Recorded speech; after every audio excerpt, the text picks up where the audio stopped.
আচ্ছা, আজি 4জনমান ধৰিছে বুলি শুনিছোঁ। ক'ৰ পৰা ধৰিলে, কোন সংগঠন হয়, নতুন সংগঠন জন্ম হৈছে নেকি?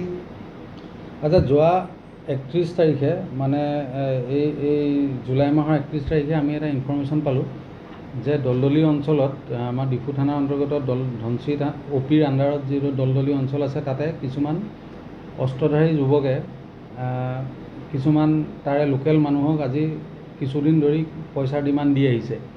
সেই ইনফৰমেশ্যনটো আমি ভেৰিফাই কৰিলোঁ। ভেৰিফাই কৰাৰ পিছত আমি আমাৰ চ'ৰ্চ ইনফৰমেশ্যনৰ ভিত্তিত 31 জুলাই ৰাতি, অৰ্থাৎ 1 তাৰিখে ৰাতিপুৱা আমি এজন মানুহ পিক আপ কৰিলোঁ। তেওঁৰ নামটো অবাচন দাউলাগাপু ওৰফে জগ্গু। তেওঁক আমি পিক আপ কৰি পেলাই আৰু প্ৰাৰম্ভিক সোধপোছত তেওঁ এই অপৰাধটোত জড়িত থকা বুলি নিজে ক'লে। আৰু কোৱা তেওঁৰ স্বীকাৰোক্তিৰ ভিত্তিতে আমি সেই ৰাতি, গোটেই ৰাতি আমি অপাৰেশ্যন চলাই আৰু 3জন মানুহ আমি ধৰিবলৈ সক্ষম হ'লোঁ। তেওঁলোকৰ নাম হৈছে চাফা পৰবচা, সন্দীপ চৰংফং আৰু বিজু গড়। আৰু তেওঁলোকক কৰায়ত্ব কৰাৰ পিছত তেওঁলোকৰ ঘৰ চাৰ্চ কৰোঁতে আমি এইখিনি বস্তু আমি পাইছোঁ আৰু আমি আইনমতে জব্দ কৰিছোঁ।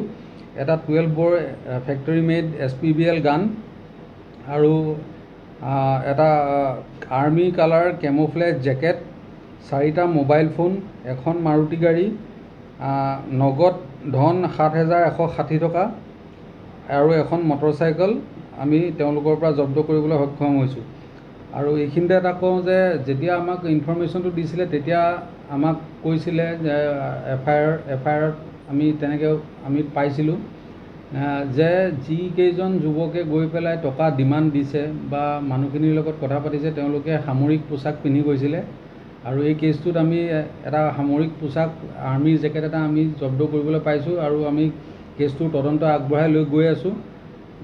ইয়াতে কোন কোন জড়িত আছে আৰু যদি মানুহ জড়িত আছে আমাৰ তদন্ত কালত ওলাব। আৰু এতিয়ালৈকে আমাৰ 4জন মানুহক কৰায়ত্ব কৰা হৈছে আৰু তেওঁলোকক প্ৰাৰম্ভিক সোধপোছত আমি যিখিনি বস্তু পাইছোঁ সেইখিনি আপোনালোকক জনাইছোঁ।